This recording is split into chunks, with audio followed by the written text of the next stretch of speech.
This is Eddie Hearn, Matchroom Boxing. You are watching Sporting Icons. You don't need to be anywhere else.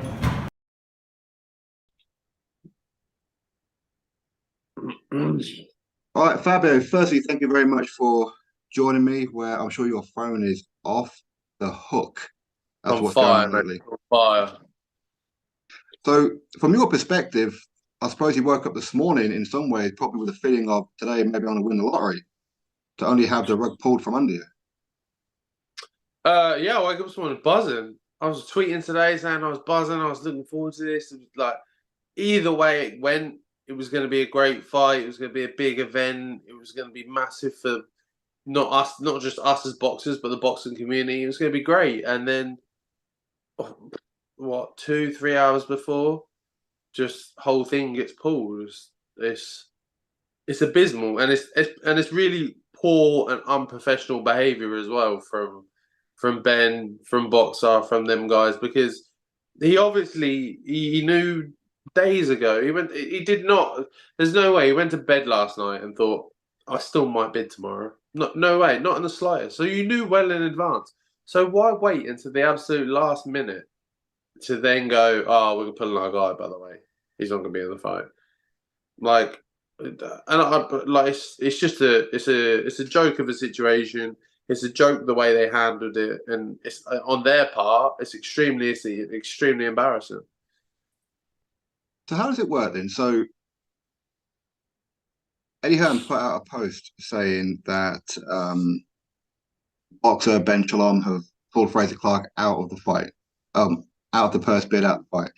Now, to my understanding, I know a fair bit about boxing, but when it comes to purse bids, I'm a little bit of a novice. But surely they can pull themselves out, but they can't pull Frazer out without Frazer going, okay.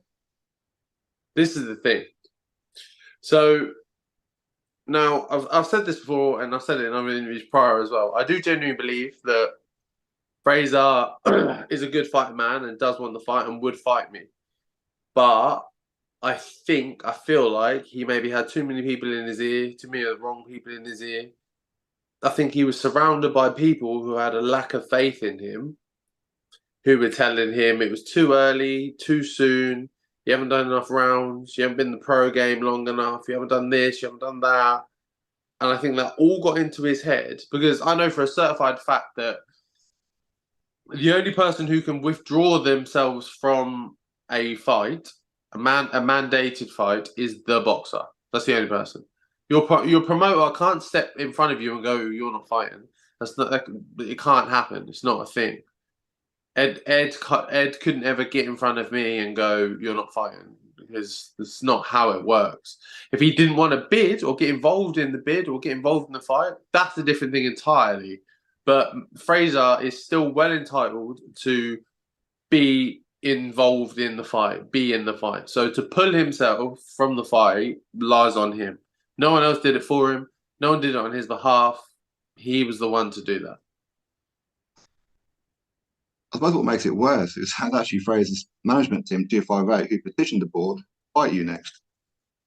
Well, that's what makes it dumb as well. Because, like I say, I had my belt for maybe barely 3 months or something before I got a mandate come through, which I felt was a bit soon, a bit sharp, but fine, cool, no worries, I'll take it, we'll do it, no problem. And then later you find out, now I thought, hang on, that's a bit soon, what's going on here? But you find out a bit later that it was them that obviously lobbied for it, asked for it, wanted it. Okay, cool, so you've got it, no problem.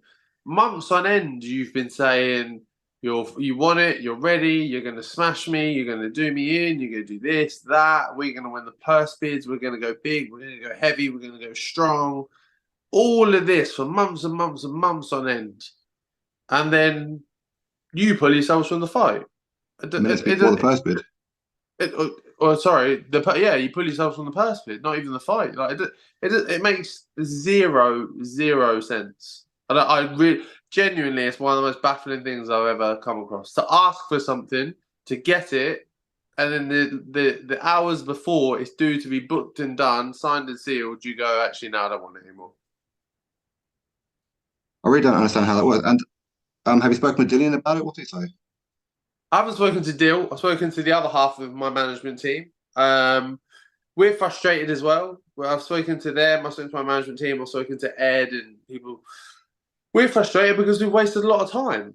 We've wasted a lot of time on putting together ideas and plans and how we can put this show together, where we can put this show in Ipswich, doing it in Portman Road, a stadium show, 30,000 people. Like, that was a strong possibility. It could have happened. That was getting done. People have wasted time in terms of putting ideas together, contracts together, plans together. Even simple things like there was members of Matchroom who, when with a purse bid, you have to hand deliver the check of the amount that you're willing to bid. There was two Matchroom staff on a train at 5:30 this morning on the way to Cardiff to hand deliver that. And then 2 hours later, oh, Boxer, Benchaloom, whoever, oh, we're out of the bid, we're not doing it. You're wasting everyone's time for what? For what benefit? For what reason? I don't understand. How do you gain from this? Because all that does is make you look like a joke. You look embarrassing. You look like you haven't got a clue. And to be honest, for a long time, them as a group have looked like they haven't got a clue for a long time. As with Ben and 258 and Fraser and everyone, and Sky, and they've all looked like they're not on the same page. They look like they're all reading completely different books, actually, because one's saying one thing, Fraser's saying he wants to fight, he'll take it next, he'll do it now. Then Ben's saying, nah, we'll do it in 2 or 3 times. We've got a different plan for Fraser. We want to do this with him, and they're conflicting each other, and none of it's on the same page. Like, it's just been it's been embarrassing from start to finish, to be honest. Now they said that they're happy for Fraser to fight you around September time. Is it potential for you to give him a voluntary, or is he done now? Has he had his chance? That's it. Don't get me wrong. I don't have any malice towards Fraser, none at all. Like I've said, I do genuinely believe he is a good fighter man and does want the fight. I think some people got in his head and they drew the confidence out of him to make him pull out. So if I do get offered a voluntary, I don't know what I'll do with it. I don't know. I probably won't give it a Fraser. No, I doubt that. Just because you had your opportunity, you don't get 2 in a row. That's not fair. There's other people out there who deserve a shot. So I'll probably fish it out to whoever else I feel is next in line and worthy in one sense or the other, and then go from there with it. Or the board might mandate me someone again immediately, as they're so happy to do when it comes to me, apparently. So who knows? Well, funny you say that, because Queensbury couldn't have timed it better. They had a poster ready for you versus Adelaide, didn't they? That fight that you're interested in, because that had a little bit of hype for a while. Yeah, of course. It's definitely a fight I'm interested in. It's definitely a good fight. It's definitely a good hype fight as well. David's got a lot to say. Obviously, he turned up to my press conference, had a lot to say there, and said he wanted the fight, said he was ready to go, said he was ready to make it. So, but again, it's the same old story I've heard before of saying I'm ready, I want it, I'll do it now, I'll do it whenever you want, blah blah blah blah blah. It's the whole process of what I've just been through. So, doing it second time around, we'll be a bit more cautious. We'll be a bit more coy with what we do and how we plan things. But he's definitely on the target list, 1000%. If not, would it make more sense to fight the English champion, Solomon Dakers? Whether it would make more sense, I don't know. Whether it's an easier fight to make, I'd say yes, obviously. Same promotion. I don't think he's got a fight booked like David Adelaide does. So he's free. Whether he's in training or not is a different question. There's a few question marks around it. But also, does his management team want to risk him as well? Someone who's just won a title. Again, another former GB guy who's on the up and up. So don't get me wrong, good opportunity to fight for the British title, and I think I think I've heard him or whatever say he believes he can beat me, which I would expect him to say, no problem. But again, will his management team want to risk that? Who knows? Different question, but we'll find out in the coming days, I guess. That is very true. So I've got a wolf on behind me. Okay, so going forward, then you're still going to be looking to fight in June, July. Yeah, in the next kind of 2 to 3 months. No, we need the right fight for it to be at Portman Road. We need the right fight. Whether it's You're ranked high in the WBA though. Hey?